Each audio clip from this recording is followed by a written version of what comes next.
चलिए आज हम बात करते हैं न्यू चैप्टर केमिकल इक्विलिब्रियम का। ठीक है, बिल्कुल सिंपल चैप्टर है, बहुत ज्यादा दिमाग लगाना है और अच्छे क्वेश्चन पूछे जाते हैं जेडब्ल्यू नीट में। देखिए केमिकल रिएक्शन सबसे स्टार्ट करते हैं कि what is the meaning of a chemical reactions. ठीक है, नो डाउट हमने थर्मोडायनामिक्स जैसे चैप्टर के अंदर केमिकल रिएक्शंस पढ़ी हैं और उसके उस पे बेस काफी क्वेश्चंस किए हुए हैं। ठीक है, अब देखिए what is the chemical reaction, तो आप क्या बोलोगे? इट इज द symbolic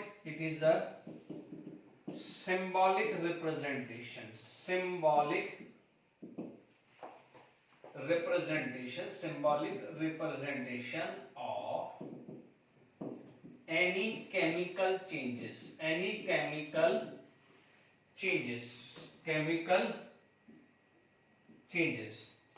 ठीक है, in terms of reactants and product उसे आप क्या बोलते हैं? Chemical reaction. ठीक है, it is symbolic representation of any chemical reaction. यानी आप बोलोगे कि लेट इट बी ये R1 plus R2 are going to be P1 plus P2 where R1 R2 are reactant and P1 and P2 are product. ये generally assume करते हैं। ठीक है, हम लोग क्या डे टू डे लाइफ में अज्यूम करते हैं कि जो भी केमिकल रिएक्शंस है वो 100% कंप्लीट हो जानी चाहिए। It means reactant is supposed to convert into product, यही सोचते हैं। But there are the some cases, जैसे जब हम सम केसेस पढ़ते हैं कि व्हाट हैपन कि रिएक्टेंट जो होते हैं वो बहुत स्मॉल अमाउंट का बचता है, यानी प्रोडक्ट जो है वो बहुत ज्यादा होता है, यानी this reaction is going to be completed. ठीक है, अब आते हैं कुछ ऐसा होता है कि रिएक्टेंट ऑलमोस्ट अनरिएक्टेड होता है या very small amount of product form होता है। दूसरी कंडीशन ये होती है। द थर्ड कंडीशन क्या होती है कि जहां पर रिएक्टेंट एंड प्रोडक्ट दोनों होते हैं। In short reactant some amount of reactant remain unreacted, where देखो जब मान लीजिए 100% रिएक्टेंट स्टार्ट किया, लेट इट बी 40% रिएक्टेंट बच गया, in that case what we can say 60% of reactant is supposed to convert into product।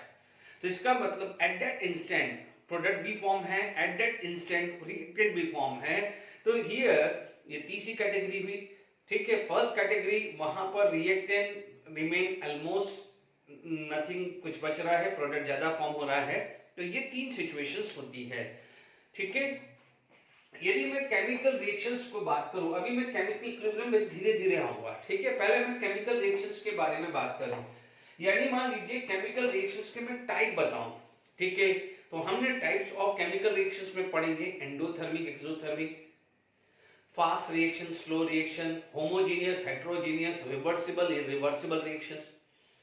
ठीक है ना, ये चार कैटेगरी में classify. On the basis of heat बात करें तो endothermic, exothermic, on the basis of rate बात करें तो फास्ट एंड स्लो बात करें, ऑन द बेसिस ऑफ यदि मैं फेजेस की बात करूं तो होमोजेनियस, हेटेरोजेनियस की बात करूं, on the basis of direction की बात करूं तो मैं बोलूंगा reversible and irreversible. Reversible, irreversible, endothermic, exothermic thermodynamic में पढ़ चुके हैं।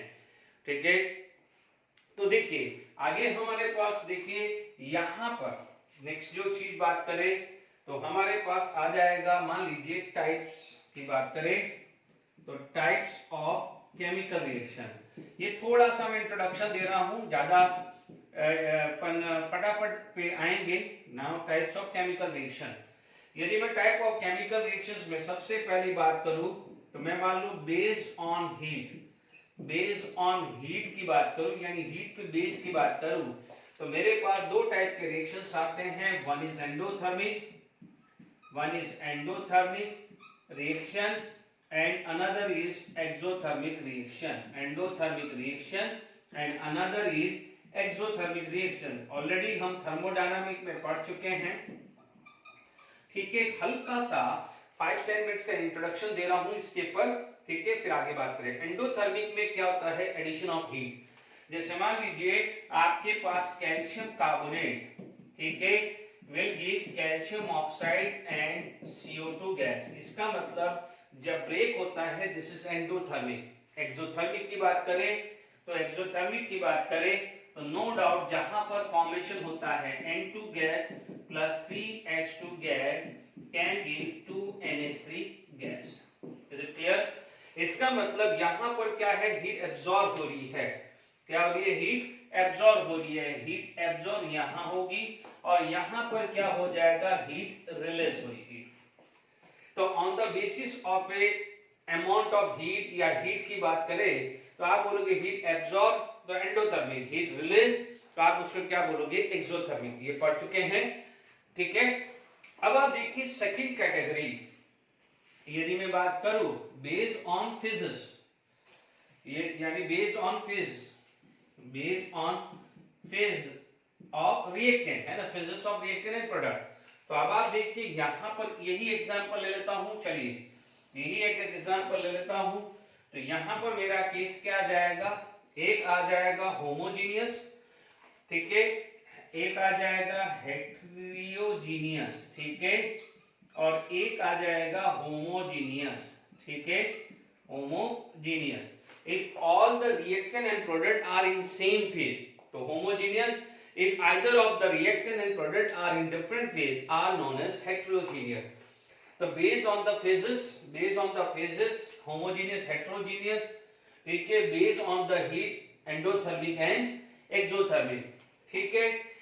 अब मान लीजिए तीसरी कैटेगरी जो आ जाती है, जो थर्ड कैटेगरी आती है, it is based on the rate of reaction, ठीक है, based on rate of reaction की बात करें, ठीक है, यदि based on rate of reaction की बात करें। Is it clear to all of you? ठीक है। अब देखिए थर्ड कैटेगरी जो आ जाती है बेस्ड ऑन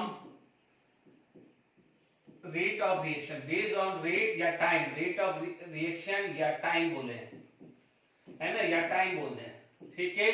तो based on rate of reaction या टाइम की बात करें तो जनरली दो कैटेगरी आती है, मॉडरेट भी रखते हैं बट ठीक है, दो ज्यादातर बात की जाती है। मान लीजिए एक होगी फास्ट रिएक्शन। फास्ट रिएक्शन का मतलब it will take a very less time, फटाफट से हो गए। तो जितने भी न्यूट्रलाइजेशन है, but neutralisation make sure strong acid strong base, ठीक है। तो आप बोलोगे न्यूट्रलाइजेशन, जो भी रिएक्शंस है neutralisation very less time required, less time है ना, very less time, very less time. यहां पर क्या हो जाएगा, वेरी लेस टाइम, ठीक है। तो यहां पर आ जाएगा जैसे आपका न्यूट्रलाइजेशन हुआ है, न्यूट्रलाइजेशन, बट ध्यान दीजिएगा न्यूट्रलाइजेशन मान लीजिए, but make sure strong acid strong base की बात करें, like HCl aqueous form plus NaOH aqueous form can give NaCl aqueous plus water, ठीक है। तो ये स्ट्रॉन्ग एसिड स्ट्रॉन्ग बेस होने चाहिए। या मान लीजिए प्रेसिपिटेशन रिएक्शन, प्रेसिपिटेशन रिएक्शन, ठीक है, प्रेसिपिटेशन। तो आप देखेंगे प्रेसिपिटेशन के अंदर क्या हुआ है, AgNO3 aqueous plus KCl aqueous can give AgCl solid, यानी ये प्रेसिपिटेशन होगा प्लस KNO3 बनेगा। Is it clear to all of you? तो ये रिएक्शंस क्या होती है, वेरी फास्ट रिएक्शंस होती है। अब आप देखिए जो स्लो रिएक्शंस होती है, स्लो रिएक्शंस आती है, ठीक है। तो स्लो रिएक्शन में क्या है कि जितना भी बायोलॉजिकल प्रोसेस हुआ है, ठीक है, ओके। तो स्लो रिएक्शंस के बारे में बात कर लेते हैं कि जैसे यहां पर हमारे पास neutralization is a very fast reaction. Slow reaction में जनरली जितने भी बायोकेमिकल रिएक्शंस होते हैं, या जैसे मान लीजिए कोई भी एक एग्जांपल ले लेते हैं, photochemical reaction H2 plus Cl2 in presence of sunlight, ठीक है, are going to be give to HCl gas, ठीक है। ये क्या हो जाएगा, दिस इज स्लो रिएक्शन। मान लीजिए आपके पास ये रिएक्शन आ गया है कि कोई बायोलॉजिकल रिएक्शंस हुई है, मान लीजिए कोई भी रिएक्टेंट है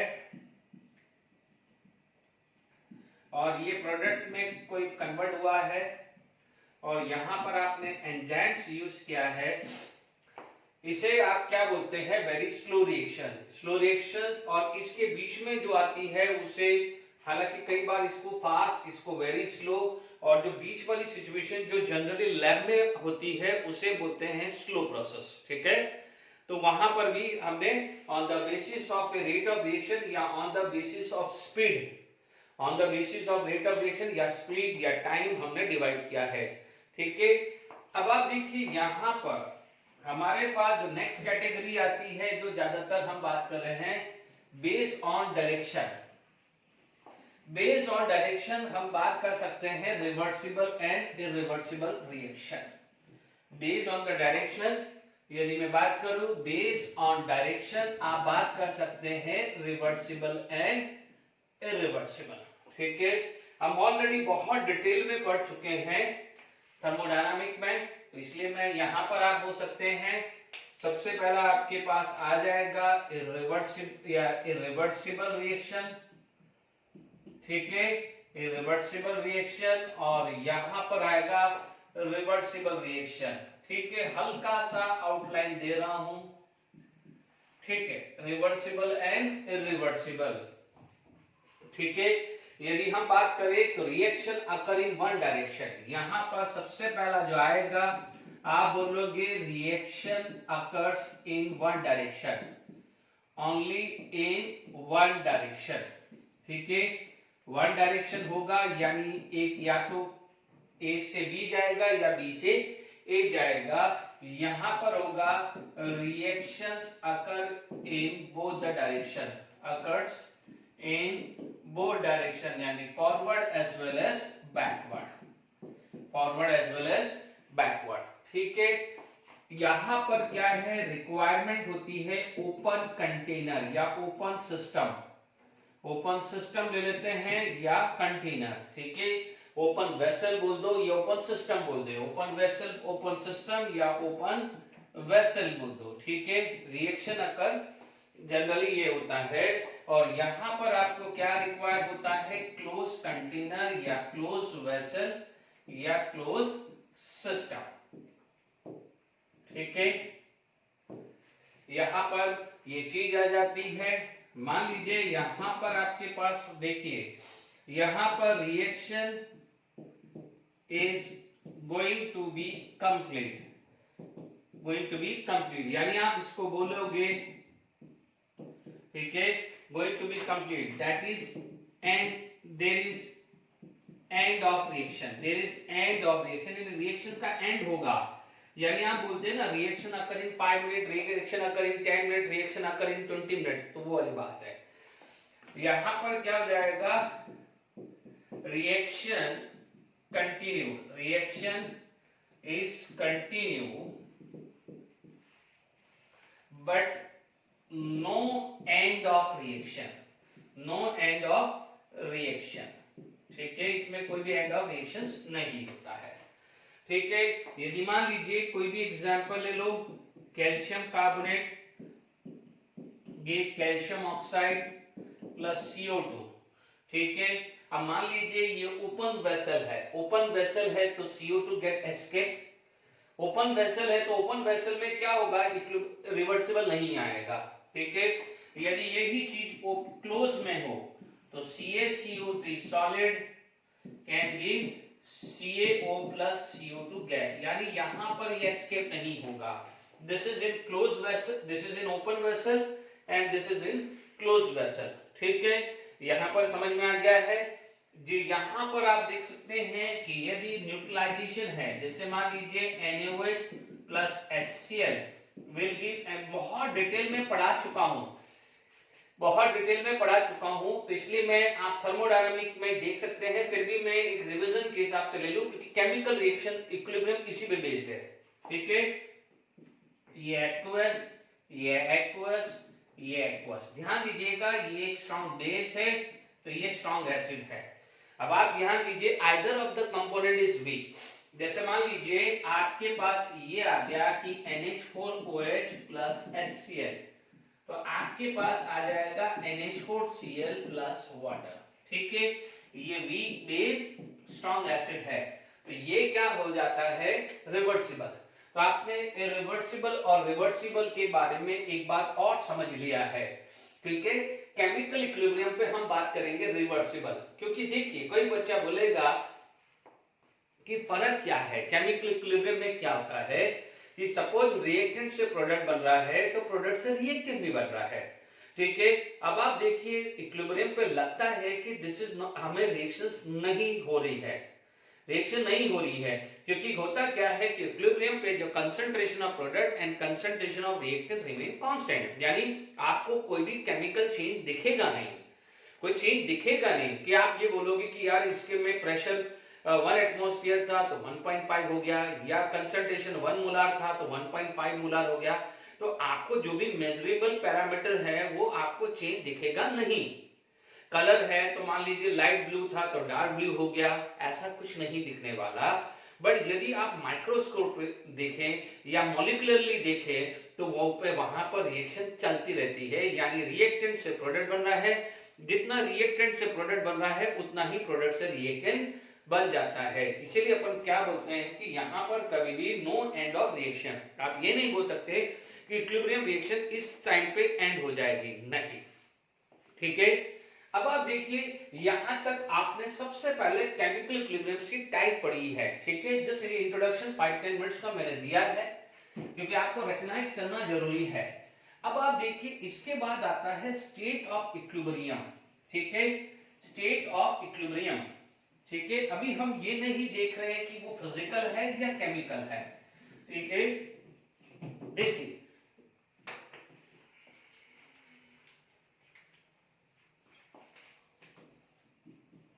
स्टेट ऑफ केमिकल इक्विलिब्रियम, यानी इक्विलिब्रियम भी बोल सकते हो, स्टेट ऑफ इक्विलिब्रियम भी बोल सकते हो, या केमिकल इक्विलिब्रियम, जो भी बोलना है, ठीक है। क्योंकि ठीक है, तो इसमें क्या होता है,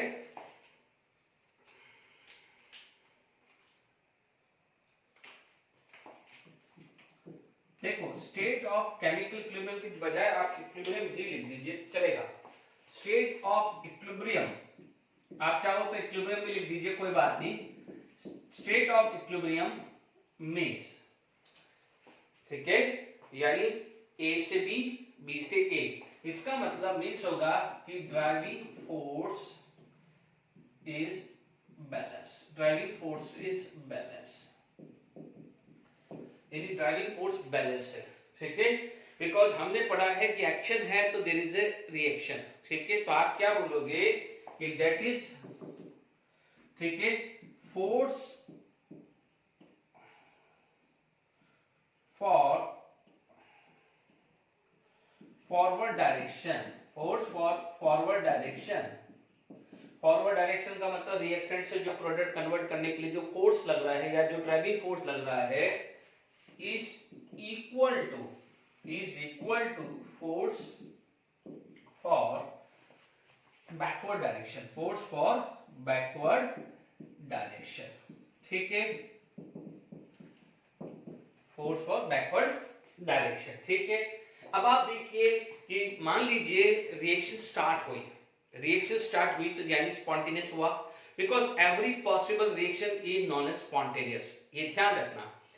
मान लीजिए जब स्टार्ट हुआ है रिएक्टेंट 100% था, प्रोडक्ट 0% था, तो धीरे धीरे amount of reactant is going to be decreases, amount of product is going to be increases. एक स्टेज ऐसी आ जाएगी जब rate of forward is equal to rate of backward direction, ठीक है। तो वो सिचुएशन आ जाएगी कि जो ड्राइविंग फोर्स बैलेंस हो चुका है, ठीक है। बट आप देखेंगे कि जब रिएक्शन स्टार्ट हुई है और जब तक इक्विलिब्रियम अटेन नहीं हुआ है वहां तक स्पॉन्टेनियस होता है, ठीक है। तो आप यहां पर क्या होगा कि जो है आप यहां पर आप लिखेंगे कि टू अटेन इक्विलिब्रियम दो फैक्टर चलते हैं। टू अटेन इक्विलिब्रियम अटेन करने के लिए आपके पास क्या चलेगा, ठीक है। आप यहां पर आप बोलोगे एक आ जाएगा मिनिमम एनर्जी, ठीक है। दूसरा फैक्टर आ जाएगा मॉलिक्यूल्स आर एक्वायर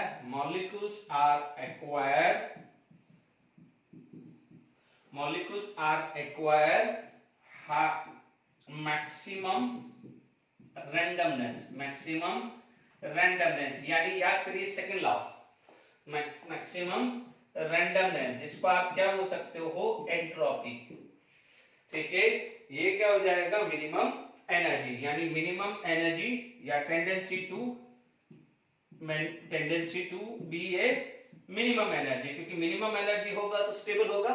ठीक है, tendency to be minimum energy या to acquire minimum energy, molecules are acquire maximum randomness. Second law of thermodynamics याद आ गया बच्चों, जिसमें अपन ने पढ़ा था कि कोई भी स्पॉन्टेनियस प्रोसेस है, दो चीज पे आती है, एक एनर्जी फैक्टर होता है यानी मिनिमम एनर्जी, एक होता है एंट्रोपी फैक्टर यानी मैक्सिमम रैंडमनेस या मैक्सिमम डिसऑर्डरनेस। ठीक है, यहां तक क्लियर हो गया है, इक्विलिब्रियम अटेन करने तक क्या क्या चाहिए चीजें। ठीक है, अब आप देखिए यहां पर मान लीजिए इसी चीज को अपन समझते हैं। ठीक है, यदि यही चीज को आप समझते हैं क्या क्या है। ठीक है, यहां पर आप बात करेंगे कि मान लीजिए इन्हें रिवर्सिबल रिएक्शन, कोई भी एक रिवर्सिबल रिएक्शन ले रहा हो। ठीक है, मान लीजिए कोई भी रिवर्सिबल रिएक्शन लिया है, मेरे पास आ गया है कि R1 प्लस R2। अब रिवर्सिबल ले रहा हूं, इरिवर्सिबल नहीं ले रहा हूं, P1 प्लस P2। इसका मतलब यहां पर होता क्या है कि R1 R2 जब कंबाइन हो रहा है तो P1 एंड P2 फॉर्म हो रहा है फॉर फॉरवर्ड डायरेक्शन। तो यहां पर क्या होगा कि इसमें एट इक्विलिब्रियम जैसे इक्विलिब्रियम अटेन होगा तो क्या क्या बात होगी। सबसे पहला होगा कि rate of forward reaction is equal to rate of backward reaction. ठीक है, बैकवर्ड रिएक्शन अभी मैं समझाऊंगा कि रेट क्या है, पहले लिख लीजिए, है ना। Rate of forward reaction is equal to rate of backward reaction, यानी आप यहां पर बात करें, दूसरी बात कर सकते हैं कि ऑल मेजरिंग पैरामीटर्स। ठीक है, यानी इक्विलिब्रियम पे जैसे इक्विलिब्रियम अटेन हुआ है, ठीक है, यदि मान लीजिए फॉरवर्ड और बैकवर्ड बैलेंस नहीं हुआ, ड्राइविंग फोर्स बैलेंस नहीं हुआ है, तो वो रिवर्सिबल ही रहने वाली है, क्योंकि रिवर्सिबल का मतलब दोनों डायरेक्शन में जाने का मतलब। ठीक है, बट जब एक ऐसी सिचुएशन आ जाती है कि when driving force are balance यानी rate of forward is equal to rate of backward reaction, ठीक है, उसे आप बोलते हैं इक्विलिब्रियम। क्या बोलते हैं, इक्विलिब्रियम। ठीक है, तो उस इक्विलिब्रियम पे क्या होता है कि rate of forward reaction is equal to rate of backward, यानी जितना अमाउंट का P1 और P2 प्रोड्यूस होगा उतना ही अमाउंट का क्या है R1 R2 प्रोड्यूस होगा। यानी मान लीजिए कि R1 R2 से ये बना, इससे उतना का उतना ये बनेगा। अब आप बोलोगे कि सर इसमें तो पता ही नहीं चलेगा, तो मैं बार बार बोल रहा हूं कि आपको इसमें कोई केमिकल चेंजेस दिखेगा नहीं। क्यों, क्योंकि R1 R2 P1 P2 का यदि आप कंसेंट्रेशन मेजर कर रहे हो तो वो फिक्स रहने वाला है, उसकी डेंसिटी है या कोई कलर है, यदि आयन से तो उसका कलर है वो सेम रहने वाला है। ठीक है, तो all the measuring parameter like pressure, ठीक है, कंसंट्रेशन, ठीक है, कलर्स एक्सेट्रा रिमेन कांस्टेंट। ये सबसे इंपॉर्टेंट पैरामीटर है। ये दो चीज आपको देखने को मिलती है कि रिवर्सिबल रिएक्शन, ये दो चीज आपको मिलता है कि rate of forward reaction equal to rate of backward reaction and all measuring parameter like pressure, concentration, colour etcetera remain constant. अब आप देखिए यहां पर पहले मैं लिख देता हूं रेट ऑफ रिएक्शन होता क्या है कि रेट ऑफ रिएक्शन, तो रेट ऑफ रिएक्शन क्या होता है कि change in concentration upon time interval, change in time interval, इसका मतलब it is equal to delta C by delta T। ठीक है, it is equal to C2 minus C1 upon T2 minus T1। ठीक है, यानी फाइनल माइनस इनिशियल। तो ये rate of reactions है। आप देखेंगे रेट ऑफ रिएक्शंस में मान लीजिए जब आप केमिकल काइनेटिक्स पढ़ेंगे तो रेट ऑफ रिएक्शंस में बहुत सारे पैरामीटर डिपेंड करता है। Rate of reaction directly proportional to concentration, rate of reaction directly proportional to temperature, हालांकि अभी टेम्परेचर तो फिर भी मैं लूंगा। Rate of reaction directly proportional to concentration, जब हम लॉ ऑफ मास सेक्शन पढ़ेंगे तो ये स्टेटमेंट यूज करूंगा। जब हम फैक्टर अफेक्टिंग पढ़ेंगे तो कैटलिस्ट, देखिए लास्ट लेक्चर, जब लास्ट नॉट लेक्चर थर्मोडायनामिक में कैटलिस्ट का कुछ मैंने बताया था। What the catalyst will do, catalyst will lower down the activation energy so the rate of reaction become fast. ठीक है, मान लीजिए किसी केमिकल रिएक्शंस के अंदर एक्टिवेशन एनर्जी 100 है, बट मान लीजिए उसी रिएक्शंस को आपने कैटलिस्ट का यूज किया। आप देखते हैं, चलिए छोड़िए, डे टू डे लाइफ में आपने पढ़ा होगा कैटलिस्ट के बारे में। तो कैटलिस्ट में जब भी रिएक्शन किसी कैटलिस्ट के प्रेजेंस में होती है तो वो रिएक्शन थोड़ी फास्ट हो जाती है। मान लीजिए किसी रिएक्शन को विदाउट कैटलिस्ट 10 मिनट लग रहा था तो विद कैटलिस्ट 8 मिनट लगेगा। तो 8 मिनट का मतलब पहले 10 लग रहा था, उतना ही चेंज था। तो मान लीजिए x का चेंज आया x/10, ठीक है। अब मान लीजिए कैटलिस्ट यूज हुआ तो 8 मिनट में हुआ, तो आप बोलोगे कैटलिस्ट कंसंट्रेशन के को चेंज नहीं करेगा, वो सिर्फ टाइम इंटरवल को चेंज करेगा। तो वो क्या बच जाएगा x/t, ठीक है। तो जब मैं लिटरेचर प्रिंसिपल पढ़ाऊंगा तो वहां पर इफेक्ट ऑफ कैटलिस्ट समझाऊंगा, तो वहां पर ये वर्ड यूज करूंगा, ठीक है। अब लिटरेचर principle end of the chapter के आएगा, ठीक है। तो रेट ऑफ रिएक्शन भी समझ में आ गया है, आप देखेंगे, ठीक है। तो ये चीज आपको समझ में आ जानी चाहिए। अब देखिए कुछ ग्राफिकली चीजें समझते हैं, ठीक है। जब आप यहां पर कुछ ग्राफिकली समझेंगे तो देखिए, आप देखेंगे यहां पर मान लीजिए मेरे पास ग्राफ बनाता हूं concentration versus time, concentration versus time. आप देखेंगे कंसंट्रेशन वर्सेस टाइम,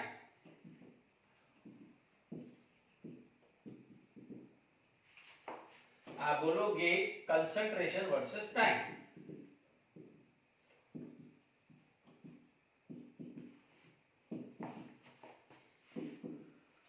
ठीक है, कंसंट्रेशन वर्सेस टाइम का मैं ग्राफ बना रहा हूं। अब मेरे को कैसे मिल सकता है ग्राफ, ऐसा मिल सकता है,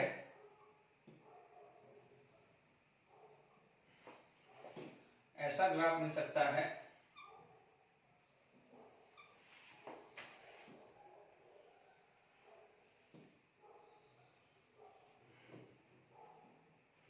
अब देखिए, यदि ये ग्राफ को देखो, ये ग्राफ को देखो तो y एक्सिस में कंसंट्रेशन, x एक्सिस में टाइम। तो यदि मैं इस ग्राफ का स्लोप देखूं तो स्लोप क्या हो जाएगा, delta c by delta t। अब delta c by delta t क्या होता है, rate of reaction. Delta c by delta t क्या होता है, रेट ऑफ रिएक्शन, क्योंकि स्लोप को आप क्या बोलते हैं, dy बाय dx। स्लोप क्या बोलते हैं, dy बाय dx। तो यहाँ पर y एक्सिस में क्या है, change in concentration with respect to time interval या चेंज इन टाइम, उसे क्या बोलते हैं, रेट ऑफ रिएक्शन, ठीक है। अब चीजों को समझिएगा, यहां पर स्लोप सेम आ गया है, इस पॉइंट के बाद स्लोप सेम आया, मैं स्लोप की बात कर रहा हूं, स्लोप सेम आ गया है। इस पॉइंट के बाद स्लोप सेम आ गया है यानी 0 हो गया है। लगभग इस पॉइंट के बाद क्या आ जाएगा, स्लोप सेम आ गया है यानी 0 आ गया है। स्लोप क्या हो गया है, 0 आ गया ना, इस पॉइंट के बाद स्लोप 0 आ गया है, ठीक है। तो अब आप देखो ये जो पॉइंट है जहां पर स्लोप 0 आ गया, या यहां भी स्लोप 0 तो यहां भी स्लोप 0, तो 0 0 यानी सेम हो गया। यहां भी क्या हो जाएगा, स्लोप 0 यानी सेम, यहां पर भी स्लोप 0 सेम, क्योंकि आप यदि ये जा रहा है तो स्लोप तो 0 ही कहोगे ना। तो ये जो पॉइंट है इसे आप बोलते हैं इक्विलिब्रियम, इसे क्या बोलते हैं, इक्विलिब्रियम। इस पॉइंट को आप बोलते हैं इक्विलिब्रियम, ठीक है। इस पॉइंट को आप क्या बोलते हैं, equilibrium. Is it clear to all of you, ठीक है। तो at equilibrium rate of forward, देखिए rate of forward is equal to backward, क्योंकि आप देखेंगे ये हो रहा है रिएक्टेंट से प्रोडक्ट बन रहा है, यानी this is for reactant and this is going to be product. ये जो कर्व है रिएक्टेंट का है, ये प्रोडक्ट का है। This is reactant and this is for product. Here it is for reactant and this is for product, because reactant is going to be decreases and amount of product is going to be increases. तो देखिए ये तीन graph आपको chemical equilibriums के या किसी भी तरह के इक्विलिब्रियम के आए हैं, ठीक है। यहां पर आप देखोगे तो इस वाले केस के अंदर, फर्स्ट केस के अंदर concentration of reactant is equal to concentration of product. Concentration का रिप्रेजेंटेशन होता है स्क्वायर ब्रैकेट, ठीक है। Here the concentration of reactant is greater than concentration of product, and here the concentration of reactant less than concentration of product. देखिए मैंने ये बोला है कि इक्विलिब्रियम पे rate of forward is equal to rate of backward reaction, ठीक है। At equilibrium rate of forward is equal to backward reaction, यही बोला है। मैंने ये नहीं बोला है कि at equilibrium concentration of reactant and product are same, मैंने ये नहीं बोला है, ठीक है। यहाँ पर concentration of reactant product may और may not be equal, here it is equal, here it is unequal. तो हमेशा ध्यान रखना है कि concentration of reactant product equilibrium का मतलब ये नहीं है कि दोनों इक्वल है, इक्वल हो भी सकता है और नहीं भी होगा, बट क्या चीज इक्वल है? Rate of forward is equal to rate of backward reaction. क्या चीज इक्वल है? Rate of forward reaction is equal to rate of backward reaction, या all measuring parameter is constant. देख लीजिए यहां पर कंसंट्रेशन है, तो कंसंट्रेशन अब कांस्टेंट हो गया, कंसंट्रेशन इस पॉइंट के बाद कांस्टेंट हो गया, कंसंट्रेशन इस पॉइंट के बाद कांस्टेंट हो गया। मान लीजिए कोई भी वैल्यू होगी, ये मान लीजिए ये कंसंट्रेशन की कोई भी वैल्यू होगी, वो क्या हो जाएगा? कांस्टेंट हो जाएगा कि नहीं हो जाएगा? मान लीजिए स्टेट लगेगा, this is going to be a constant value, this is going to be a constant value, ठीक है। यहां तक समझ में आ गया है, ठीक है। ये कंसंट्रेशन कांस्टेंट, ये कंसंट्रेशन कांस्टेंट हो गया। अब एक चीज का ध्यान रखना, यही चीज गैस होती है, if the reactant and product are gas, तो गैस के लिए आप प्रेशर टर्म भी यूज कर सकते हैं, गैस के लिए आप प्रेशर टर्म भी यूज करते हैं, ठीक है। यदि मान लीजिए किसी भी सॉल्यूशन के लिए या गैस के लिए आप कंसंट्रेशन यानी मोलारिटी यूज कर रहे हैं, तो उसमें आप प्रेशर टर्म भी यूज कर सकते हैं, इसके लिए जब गैस हो। तो ध्यान से समझ लीजिएगा। तो यहां पर आपने स्टेट ऑफ इक्विलिब्रियम या स्टेट ऑफ केमिकल इक्विलिब्रियम के बारे में पढ़ा कि ड्राइविंग फोर्स इज बैलेंस, यानी rate of forward is equal to rate of backward reaction, ये क्लियर हो गया। फिर ये क्लियर हो गया कि आपके पास ये भी क्लियर हो गया कि आपके पास ये है कि रेट मेजरिंग पैरामीटर है, it remain constant. Measuring parameter क्या होता है? Constant. Whether it is pressure, तो आप बोलोगे रिएक्टेंट के प्रेशर आफ्टर इक्विलिब्रियम या इक्विलिब्रियम अटेन होने के बाद जो भी है, जितनी भी वैल्यू है वो कांस्टेंट होगी, इक्वल नहीं बोल रहा हूं, कांस्टेंट, ठीक है। इक्वल हो भी सकता है और नहीं भी हो सकता है, ये तीन ग्राफ से आपको इंडिकेट हो गया होगा, ठीक है। अब आप देखिए यहां पर हम बात करते हैं टाइप ऑफ इक्विलिब्रियम की। यदि मैं बात करूं टाइप्स ऑफ इक्विलिब्रियम, ठीक है, टाइप्स ऑफ इक्विलिब्रियम, ओके। यदि मैं टाइप ऑफ इक्विलिब्रियम की बात करूं, देखिए यहां पर मेरे इक्विलिब्रियम दो टाइप के होता है। पहला आता है फिजिकल इक्विलिब्रियम,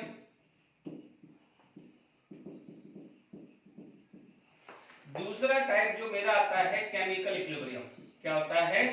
केमिकल इक्विलिब्रियम।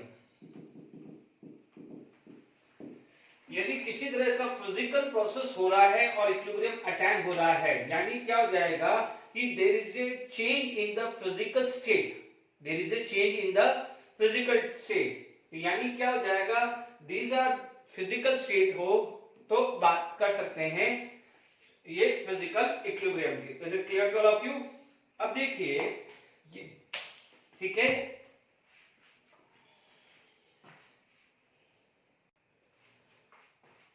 ठीक है, फिजिकल इक्विलिब्रियम की बात करें तो आप बोलोगे यहां पर equilibrium attend in physical process, attend in physical process, ठीक है। Equilibrium attend in physical process, यहां पर आप बोलोगे equilibrium attend in chemical process, equilibrium attend in chemical process, ठीक है। यानी जहां पर फिजिकल प्रोसेस और केमिकल प्रोसेस, जैसे मान लीजिए आपने बोला H2O सॉलिड और H2O लिक्विड हो गया, या H2O लिक्विड और H2O गैस हो गया, दीज आर द एग्जांपल, ठीक है। यहां पर आप बोल सकते हैं कि जैसे मान लीजिए N2 gas plus 3H2 gas can give 2NH3 gas, okay. यहां पर आप दूसरा एग्जांपल दे सकते हैं कि CaCO3 solid can give CaO solid plus CO2 gas. ठीक है, अब यहां पर ये फिजिकल इक्विलिब्रियम के अंदर no change in the chemical formula, only change in the physical state. Here there is a chemical formula is going to be change. ठीक है, chemical formula is going to be change. अब आप देख लीजिए कि इस प्रोसेस के अंदर आप इसमें देखेंगे तो ये वाले को आप ये भी बोल सकते हैं कि this is homogeneous equilibrium. This is homogeneous equilibrium, यानी होमोजीनियस इक्विलिब्रियम में क्या होता है कि all the phases are same. ठीक है, आप समझना, कंफ्यूज मत होना, यहाँ पर केमिकल फॉर्मूला चेंज नहीं हुआ है, यहाँ केमिकल फॉर्मूला चेंज हो रहा है। जहां पर केमिकल फॉर्मूला चेंज होता है केमिकल प्रोसेस, और जहां केमिकल फॉर्मूला चेंज नहीं होता है but only physical state are going to be change, this is known as physical equilibrium. ठीक है, तो ये क्या होगा, if all are in same phase तो homogeneous, if all are in different phase या either of them is different phase, उसे क्या बोलेंगे, हेट्रोजीनियस इक्विलिब्रियम। ठीक है, तो आप देख सकते हैं, मैं एक काम करता हूं, मैं इसको अलग से डिवाइड भी कर देता हूं इस एग्जांपल को, कि chemical equilibrium further divide into two part. यानी यहां पर पहला आ जाएगा होमोजेनियस इक्विलिब्रियम, यानी होमोजेनियस इक्विलिब्रियम। ठीक है, इसको मैं डिटेल में लूंगा फिर इधर भी आऊंगा, ऐसा नहीं है, क्योंकि मुझे जब लॉ ऑफ मास सेक्शन पढ़ाना है तो होमोजेनियस हेट्रोजेनियस को भी पढ़ाना पड़ेगा, बट अभी सिर्फ इंट्रोडक्शन दे रहा हूं तो ये क्लियर हो जाना चाहिए। N2 गैस, ये दूसरा आ जाएगा आपका, दूसरा हेट्रोजीनियस इक्विलिब्रियम। ठीक है, होमोजेनियस एंड हेट्रोजीनियस इक्विलिब्रियम। ठीक है, इसके बाद में ये पूरा डिटेल में लूंगा, इसलिए सारे एग्जांपल मैंने डिस्कस नहीं किए हैं। ठीक है, अब आप देखिए इसके अंदर मान लीजिए मेरे पास ये आ गया है N2 gas plus 3H2 gas can give 2NH3 gas. ठीक है, मान लीजिए दूसरा एग्जांपल ले लिया है H2 gas plus I2 gas can give 2HI gas. ठीक है, all reactant and product are in same phase, तो उसे क्या बोलेंगे, होमोजेनियस। मान लीजिए यहां आया है CaCO3 solid can give CaO solid plus CO2 gas. ठीक है, दूसरा मान लीजिए Fe plus H2O can give Fe3O4। ये हमने हाइड्रोजन की प्रिपरेशन में पढ़ा हुआ है, ये रिएक्शंस। ये आएगा सॉलिड, ये आएगा स्टीम यानी गैस। ठीक है, ये आ जाएगा सॉलिड, ये आ जाएगा गैस। ठीक है, ये 3 मोल्स कर लीजिए, ये 2 मोल कर दीजिए, और ये H2O 4 मोल, सॉरी ये आ जाएगा 4 मोल, क्योंकि O4 है ना, 4 मोल H2O, तो ये आ जाएगा 4H2। ठीक है, ये जब हमने प्रिपरेशंस ऑफ हाइड्रोजन में है तो ये पढ़ा हुआ है। ठीक है, तो आपके पास ये क्लियर हो गया है कि type of equilibrium, physical equilibrium in which physical changes, इसको मैं डिटेल में लेने वाला हूं। और ये केमिकल इक्विलिब्रियम में दो टाइप के होते हैं, homogeneous and heterogeneous. Rate of forward is equal to rate of backward direction. I hope यहां तक आपको समझ में आ गया होगा। Is it clear to all of you? Okay, तो जब आपके पास ये सारी चीज क्लियर हो गई होगी, ठीक है, अब देखिए यहां पर हमारे पास नेक्स्ट आ जाता है type of physical equilibrium. Type of physical equilibrium, यदि मैं बात करूं टाइप ऑफ फिजिकल इक्विलिब्रियम, ठीक है, फिजिकल इक्विलिब्रियम आप समझ में आ गया है।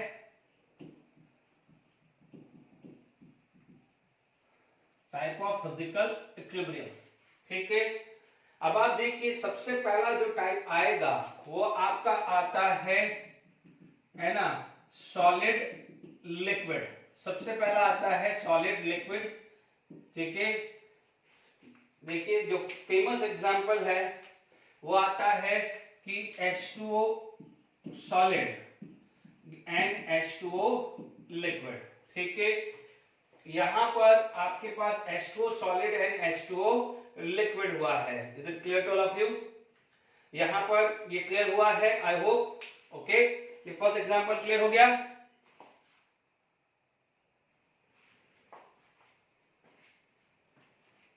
ठीक है, तो H2O सॉलिड H2O लिक्विड हमारे पास आया, ठीक है।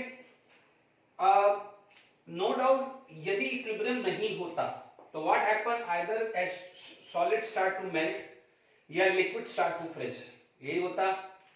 अब मान लीजिए होता क्या है कि इनिशियली हो सकता है इस तरह का फेजेस आया, बट एक सर्टेन कंडीशंस में क्या होगा कि जो वाटर मॉलिक्यूल्स है, जो H2O मॉलिक्यूल्स क्या है, कोलाइड हो रहा है एंड एडेड टू आइस, ठीक है।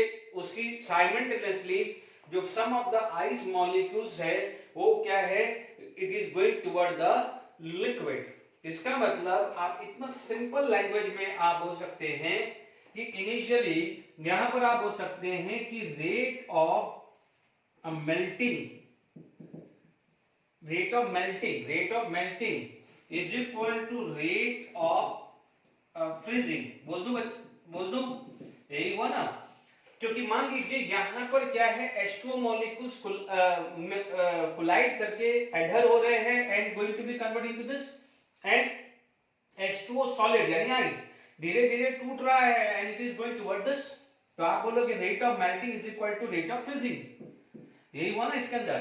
तो अब आप देखोगे यहां पर क्या है कि एट इक्विलिब्रियम यदि आप बोलोगे एट इक्विलिब्रियम क्या होगा, अमाउंट फिक्स, अमाउंट क्या हो जाएगा, फिक्स हो जाएगा, amount of ice and water constant, amount of ice and water constant, ये भी क्लियर हो गया है, ठीक है। अब आप देखो इक्विलिब्रियम पे क्या है, टेम्परेचर भी कांस्टेंट है, इक्विलिब्रियम पे क्या है, टेम्परेचर भी कांस्टेंट है, और वो जो टेम्परेचर कांस्टेंट है तो इस टेम्परेचर को बोला जाता है कि टेम्परेचर इज नॉन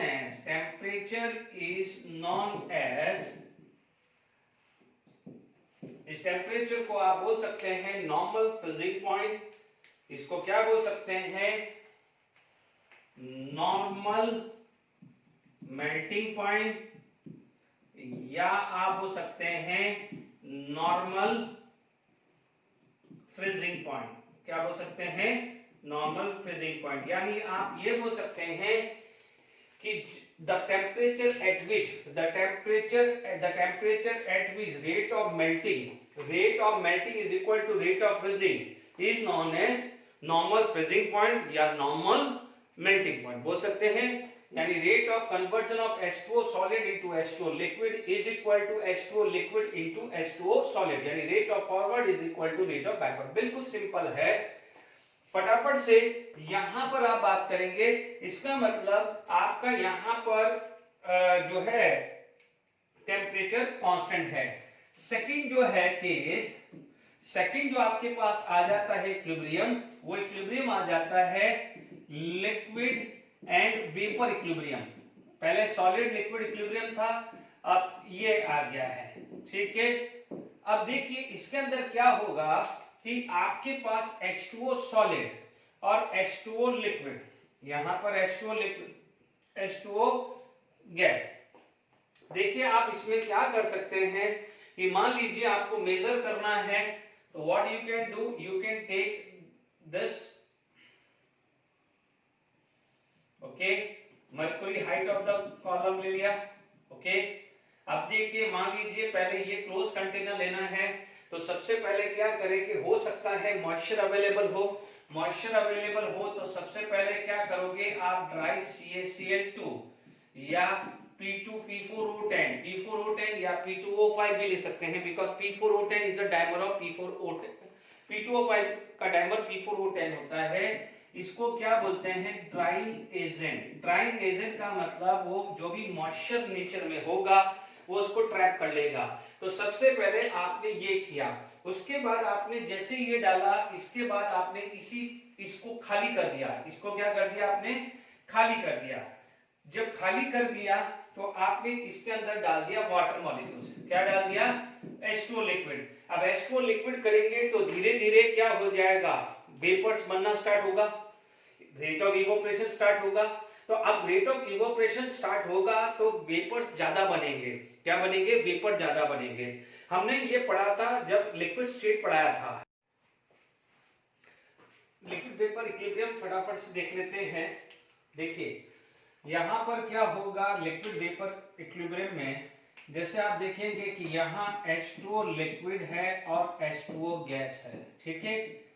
मान लीजिए आपको इसको मेजर करना है, तो आप मेजर करना है तो क्या कर सकते हैं कि जैसे मान लीजिए ये रूम है, इस रूम के अंदर मान लीजिए मैंने कोई ड्राइंग एजेंट डाल दिया, जैसे फॉर एग्जांपल मान लीजिए ये कंटेनर है और इस कंटेनर के अंदर मान लीजिए मैनोमीटर लिया मैंने, ठीक है, और ये लिया और ये मेजर कर दिया, हाइट कर दिया। यहाँ पर मान लीजिए जिस रूम के अंदर मुझे मेजर करना है, तो मान लीजिए मैंने ये कंटेनर ले लिया और यहाँ पर एनहाइड्रस CaCH2 ले लिया, या P4O10, it is the dimer of P2O5, these are the drying agent. ये क्या है ड्राइंग एजेंट, ये वाटर एब्जॉर्ब कर लेंगे। तो यहाँ पर जो भी जिस सिस्टम के अंदर आपको लेना है उसमें से मॉइस्चर एब्जॉर्ब कर लीजिए। उसके बाद क्या करिए, यानी these are not a drying agent, क्या बोलेंगे ड्राइंग एजेंट, ठीक है। ड्राइंग एजेंट का मतलब क्या होता है कि देखिए ड्राइंग एजेंट का मतलब क्या हुआ है कि which will absorb the water molecule, ठीक है, ड्राइंग एजेंट आ जाएगा which will absorb the water molecules. Is it clear? तो अब आप देखिए यहाँ पर ड्राइंग एजेंट के बाद यू हैव टू टेक, देखिए इसके बाद आपने ले लिया है वाटर, यहाँ वाटर ले लिया है और यहाँ पर हाइट आएगी, ठीक है, यानी यहाँ पर वाटर आपने लिया है तो इट स्टार्ट टू इवोपरेटेड होगा, तो यहाँ पर क्या हो जाएगा वेपर्स बनेंगे एंड कंटिन्यूअसली जो इंक्रीज ऑफ प्रेशर है वो बढ़ता चला जाएगा, ठीक है। बट थोड़ी देर बाद क्या हो जाएगा, दिस स्टार्ट टू डिक्रीज, यानी एंड एक स्टेज ऐसी आ जाएगी जहां पर वो कांस्टेंट हो जाएगा। तो जहां पर ये कांस्टेंट आएगा इसका मतलब that point is rate of evaporation, क्योंकि इवोपरेशन जब हो रहा था तो कंटिन्यूअसली इंक्रीज हो रहा था, बट क्या हो जाएगा after some time what happen, this start to condense, it start to condense. तो एक स्टेज आएगी जहां पर rate of evaporation equal to rate of condensation, ठीक है, वो हो जाएगी इक्विलिब्रियम, ये हो जाएगा इक्विलिब्रियम, ठीक है, वो क्या कहलाएगा इक्विलिब्रियम, ठीक है। इक्विलिब्रियम पे आपका क्या था, टेम्परेचर कांस्टेंट था, ठीक है, और आप देखेंगे यहाँ पर एटमॉस्फेरिक प्रेशर भी है, तो एटमॉस्फेरिक प्रेशर भी कांस्टेंट है, और ये एटमॉस्फेरिक प्रेशर को आप बोलते हैं या तो 1 एटमॉस्फेयर या 1.013 बार बोल सकते हैं। तो ये जो टेम्परेचर है, तो दिस टेम्परेचर इज नॉन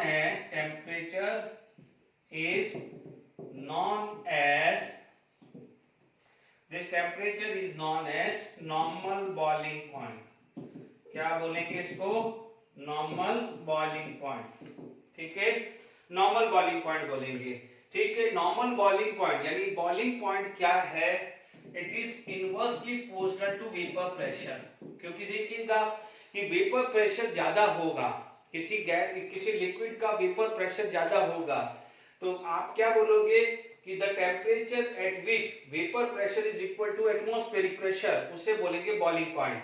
यानी बॉइलिंग पॉइंट पे जो था वेपर प्रेशर किसके इक्वल होता है, एटमॉस्फेरिक प्रेशर के, किसके इक्वल होता है, एटमॉस्फेरिक प्रेशर के। Is it clear? तो मान लीजिए किसी कोई गैस बहुत वोलेटाइल है, ठीक है, यदि लिक्विड वोलेटाइल है, तो वोलेटाइल लिक्विड है, तो जो वोलेटाइल लिक्विड है तो उसका वेपर प्रेशर डेफिनेटली हाई होगा, तो वेपर प्रेशर जितना हाई होगा जल्दी से एटमॉस्फेरिक प्रेशर के इक्वल होगा, और एटमॉस्फेरिक प्रेशर के इक्वल होगा तो उसका बॉइलिंग पॉइंट क्या हो जाएगा, लो हो जाएगा। यानी the liquid which is highly volatile having lower boiling point, क्योंकि जो वोलेटाइल होता है उसका वेपर प्रेशर हाई होता है, तो the temperature at which vapor pressure of liquid is equal to atmospheric pressure are known as boiling point.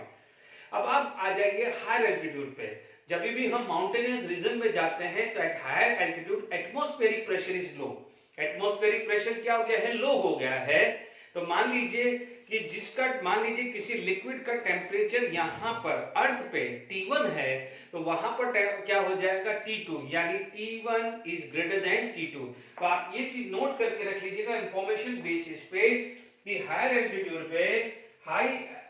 Altitude पे किसी भी लिक्विड का बॉइलिंग पॉइंट क्या होता है, लो बॉइलिंग पॉइंट होगा। जैसे मान लीजिए वाटर का यहाँ 100 डिग्री सेल्सियस होता है, तो हायर एल्टीट्यूड पे हो सकता है 80 डिग्री हो या 90 डिग्री हो।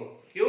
क्योंकि यहाँ पर आपका मान लीजिए 1 एटमॉस्फेयर है, एटमॉस्फेरिक प्रेशर या 1 बार मान लेते हैं, अप्रोक्सीमेट 1 बार मान लेते हैं, तो हो सकता है कि हायर एल्टीट्यूड पर 0.8 बार ही हो।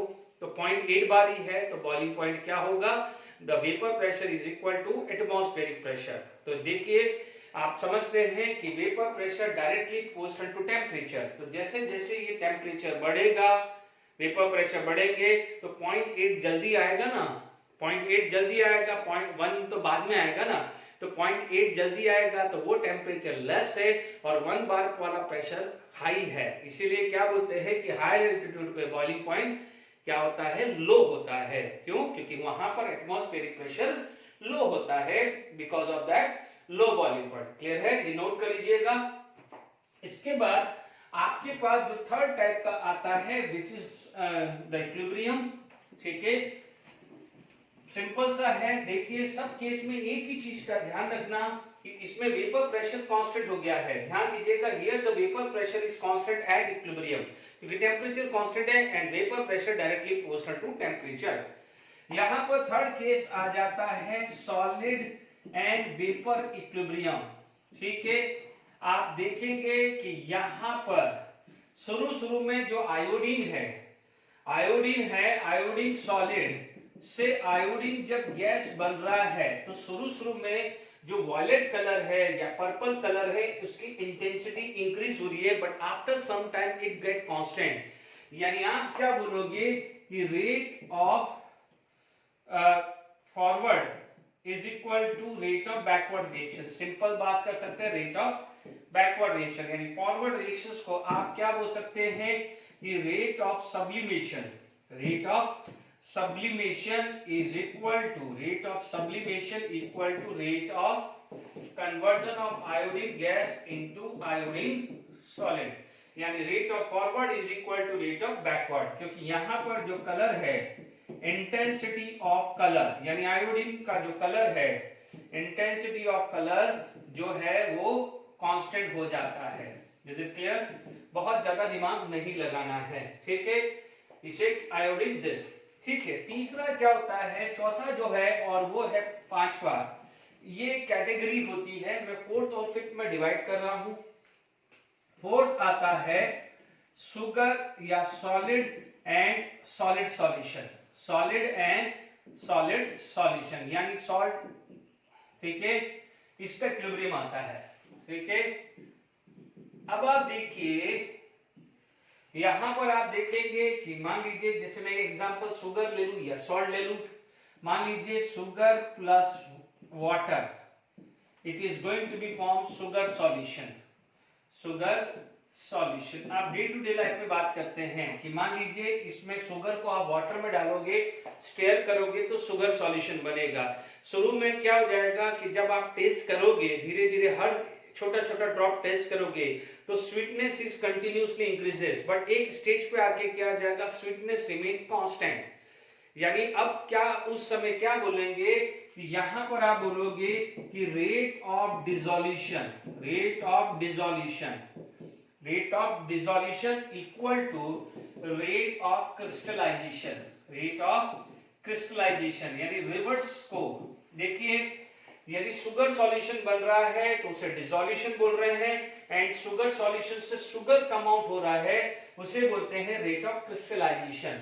ठीक है, ये क्या होता है, दिस इज एंडोथर्मिक प्रोसेस, यानी ऑन इंक्रीजिंग टेम्परेचर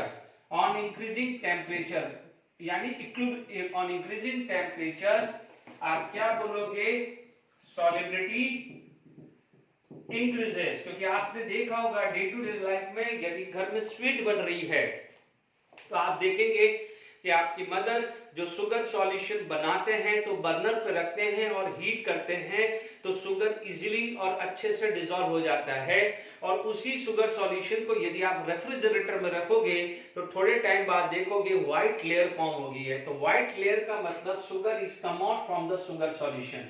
यानी जब टेम्परेचर बढ़ा है, हीट बढ़ी है, तो क्या है, फॉरवर्ड गया है, ठीक है।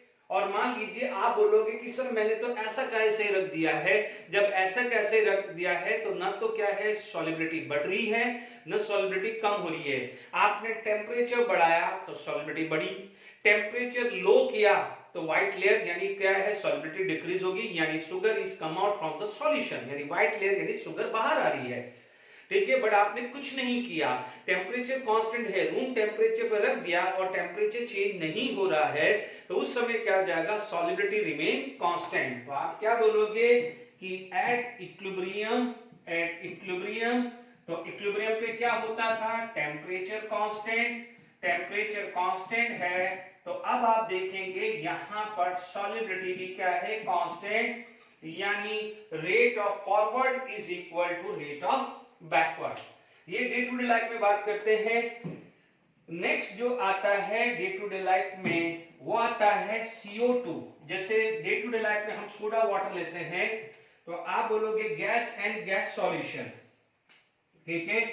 फिफ्थ आता है गैस एंड गैस सॉल्यूशन, उसका बेस्ट एग्जांपल है सोडा वाटर। यानी आप बोलोगे CO2 गैस को वाटर में डालेंगे, CO2 गैस को आप वाटर में डालेंगे तो this is going to be a CO2 solution, जिसको सोडा वाटर भी बोलते हैं, but make sure this is exothermic. पहले वाला क्या था, एंडोथर्मिक। अब आप देखोगे, आप अपने आप में आपसे पूछता हूं कि जब भी आप सोडा पीने जाते हैं मार्केट में या घर पे पीते हैं सोडा, तो आप हॉट वाटर में पीते हैं या कोल्ड वाटर में? आप बोलोगे सर क्या बात कर रहे हैं, हम तो कोल्ड वाटर में पीते हैं, ठीक है। क्यों पीते हैं, क्योंकि कोल्ड वाटर में CO2 की सॉल्युबिलिटी ज्यादा होती है। चेक कर लीजिए, यहां पर आप बोलोगे कि यहां पर rate of entering of CO2 molecules in water, rate of entering of CO2 molecules in a water is equal to rate of escaping of CO2 molecule from water. So rate of entering is equal to rate of escaping. तो आप देखेंगे यदि यहां पर temperature lower करोगे, temperature lower करोगे तो solubility क्या होगी, इंक्रीज होगी, क्योंकि यदि आपने टेम्परेचर बढ़ा दिया, हीट बढ़ दी तो बैकवर्ड जाएगा, बैकवर्ड जाएगा तो CO2 more escape from the water. इसीलिए हॉट वाटर नहीं लेंगे, क्योंकि आपने हॉट वाटर ले लिया तो CO2 क्या करेगा, सोडा में से बाहर आ जाएगा, तो आप थोड़ी देर बाद देखोगे तो आप ऐसा लगेगा कि आप वाटर ही पी रहे हैं। बट आप यदि कोल्ड वाटर में लोगे तो CO2 highly dissolve in A water, तो जब भी आप सोडा पिएंगे तो आपको ऐसा फील होगा कि CO2 है उसके अंदर, तो मेक श्योर, ठीक है। बट यदि यही टेम्परेचर कांस्टेंट हो, यदि यही चीज टेम्परेचर कांस्टेंट हो, क्योंकि मैं टेम्परेचर कांस्टेंट इसलिए बोल रहा हूं क्योंकि इक्विलिब्रियम पे टेम्परेचर कांस्टेंट होता है, और यदि टेम्परेचर आप चेंज करते हैं तो इक्विलिब्रियम डिस्टर्ब हो जाता है, ये भी ध्यान रखिएगा। That's why we used to say equilibrium is dynamic in nature. जैसे आप देखेंगे टेम्परेचर कांस्टेंट था तो आप बोलोगे यहां पर सॉल्युबिलिटी कांस्टेंट है, ठीक है। यदि टेम्परेचर आपने डिक्रीज किया तो सॉल्युबिलिटी इंक्रीज हुई, एंड वाइस वर्सा, है ना। वाइस वर्सा का मतलब टेम्परेचर बढ़ाओगे तो सॉल्युबिलिटी क्या हो जाएगी, इंक्रीज हुई। तो इसका मतलब जब टेम्परेचर कांस्टेंट था तो कुछ नहीं था, सॉल्युबिलिटी जैसी थी वैसी की वैसी थी, बट टेम्परेचर इंक्रीज किया, टेम्परेचर डिक्रीज किया तो सॉल्युबिलिटी उसी हिसाब से रिस्पॉन्स हुई ना। पहले वाले में भी दूसरे वाले में, हर केस में देख लीजिए, जब आइस वाटर इक्विलिब्रियम में है, टेम्परेचर चेंज करोगे तो मेल्टिंग होगा या फ्रीजिंग होगा, इवोपरेशन होगा या कंडेंसेशन होगा, डिसोल्यूशन होगा या क्रिस्टलाइजेशन होगा, सॉल्युबिलिटी बढ़ेगी या सॉल्युबिलिटी डिक्रीज होगी, हर केस में चेक कर लीजिए। इसीलिए at equilibrium temperature remain constant. ठीक है, आज के लेक्चर में हमने ये डिटेल्स में पढ़ा है, फिर नेक्स्ट लेक्चर में और चीज पढ़ेंगे। Till then enjoy, thank you very much.